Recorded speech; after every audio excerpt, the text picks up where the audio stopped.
I'm quite a fan of Justified. It was a really satisfying show where Raylan Givens, who is basically a modern day Dirty Harry in Kentucky, and he has to do what he's best at, which is taking down criminals. And it had a great memorable villain in Boyd Crowder's David Goggins, along with a host of interesting, well-developed characters.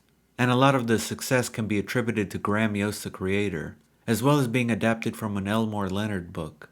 Out of 6 seasons, only season 5 disappointed me. And it wasn't terrible, it just wasn't as good as the other seasons.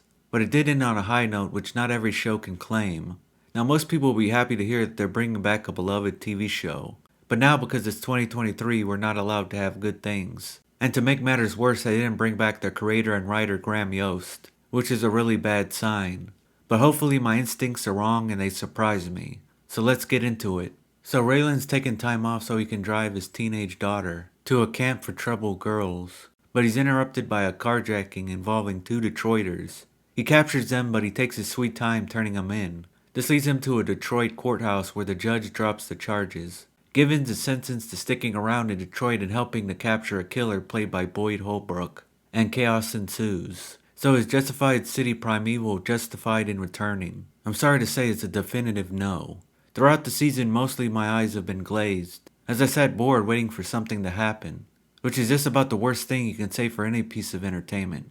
The pacing for me has been glacial, which is either due to the pacing itself or the fact that none of the characters are interesting at all. And that includes Raylan, which I think is mostly due because there's just not enough for him to do. Now I believe the 2 biggest problems of the show are the fact that Graham Yost isn't the showrunner, which I don't know why you would bring back Justified without him. That'd be just as dumb as not bringing back Timothy Oliphant. And the guy that replaced him with, the only thing I recognize him is from Snowfall, which I haven't watched, but it doesn't seem like his skill set matches Justified. Second is the villain is just not very interesting.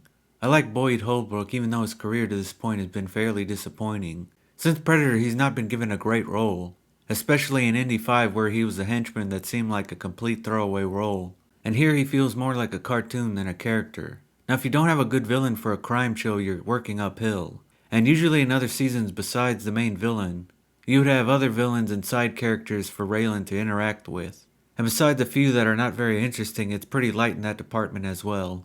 You have the annoying girlfriend of the villain. The whole show she nags and is outraged by the villain's antics, and yet she stays with them.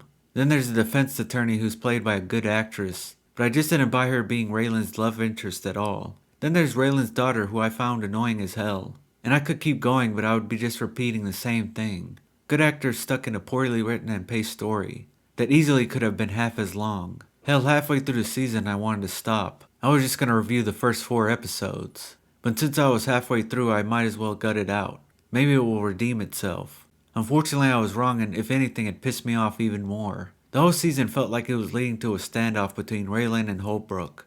And then they pulled a subverting expectations. Instead of a showdown you get Holbrook pulling out a cassette tape, instead of a gun. Which while it was set up, it was about as satisfying as a vomit-flavored lollipop, and a perfect encapsulation of the whole season. A waste of time, talent, and bringing back a beloved character, who already had a good send-off. Thankfully Hollywood didn't ruin him like they've done so many others. They just made an incredibly dull and lifeless comeback attempt, which should have never happened unless they brought back Graham Yost. Now I'd only think only fans of the original would watch this review, but if you happen to not have watched it yet, at the very least this review gives me the opportunity to recommend the real Justified, an extremely well made solid show that I'd recommend to just about anyone. In fact, I'm probably going to rewatch it to get the taste of this debacle out of my mouth.